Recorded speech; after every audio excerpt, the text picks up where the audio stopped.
اس لیے بہت ساری انفارمیشن ایسی ہے جو زندگی میں پہلی مرتبہ پتہ لگتی ہے. اب میں نے ایک دفعہ ایک بات کی تھی، تھوڑی سی بات شاید لمبی کر رہا ہوں لیکن یہ کوئی بات تمہیدی نہیں، ہے. لیکن ضروری ہے لوگوں کے لیے ٹو انڈرسٹینڈ. ابو جہل کے بارے میں ایک دفعہ میں کسی پوڈ کاسٹ میں کسی دوست کے ساتھ بات کر رہا تھا، تو میں نے کہا تھا کہ ابو جہل ایک پرسنالٹی تو ہے، ابو جہل ایک آئیڈیالوجی ہے. ابو جہل کا دل مانتا تھا کہ سرور انبیاء صلی اللہ علیہ وآلہ وسلم نبی ہیں. ابو جہل کے ہاتھ میں پتھروں نے کلمہ پڑھا تھا، ابو الحکم تھا. ٹھیک ہے. ابو جہل کے سامنے چاند ٹوٹا تھا، ابو جہل کے سامنے ستارہ زمین پہ آیا تھا، لیکن اس نے نہیں مانا.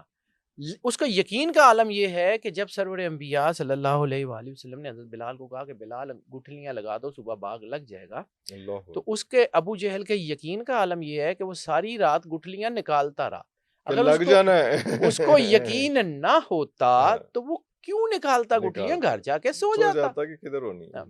لیکن اس کو یقین تھا، اور اس یقین کے باوجود اگر اس نے نہیں مانا، یعنی اس کے سامنے سارا کچھ تھا اور اس کے باوجود نہیں مانا، یہ ایٹیٹیوڈ ابو جہل ہے. یہ آج بھی ہے.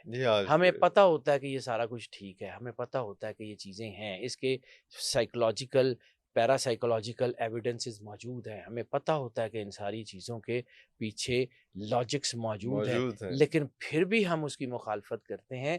تو یہ ایٹیٹیوڈ ابو جہل کا ایٹیٹیوڈ ہے. یہ میرے میں بھی ہے، یہ باقیوں میں بھی ہے، یہ سب میں ہے. We have to confront this attitude first. جب تک ہم اپنے دروازے نہیں کھولیں گے اندر کے، جہاں پہ قرآن پاک کہتا ہے الم نشرح لک صدرک، کیا ہم نے آپ کے سینہ کھول نہیں دیا، تو اس کا مطلب سینہ چاک کرنا تھوڑی ہے، کوئی اوپن ہارٹ سرجری تھوڑی ہے. اس کا مطلب ہے کہ to open the gates of wisdom, to open the gates of آپ سمجھ لیں گے ایکسیپٹنس بہت ضروری ہے. جب آپ چیزوں کو ایکسیپٹ کریں گے تو راستہ ملے گا نا. توبہ بھی اس وقت ہوگی جب آپ اپنے گناہ کو ایکسیپٹ کر لیں گے، مان لیں گے کہ ہاں جی غلطی ہو گئی. ٹھیک ہے. ربنا ظلمنا انفسنا وان لم تغفر لنا وترحمنا لنکونن من الخاسرین. پھر وہ جو ہے وہ آیت کریمہ لا الہ الا انت سبحانک انی کنت من الظالمین. سب سے پہلے ایکسیپٹنس.